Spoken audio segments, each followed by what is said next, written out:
ఏదైతే రిజర్వేషన్ పరిధిలో ఉన్నటువంటి అనేక కులాలు,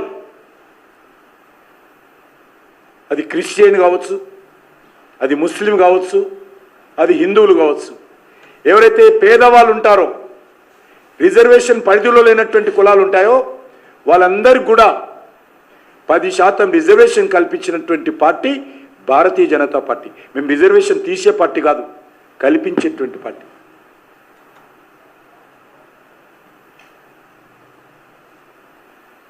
అనేక రోజులుగా చర్చ జరిగింది ఈబీసీ రిజర్వేషన్ కావాలని, కానీ కాంగ్రెస్ పార్టీ ఏ రోజు కూడా చేయలే.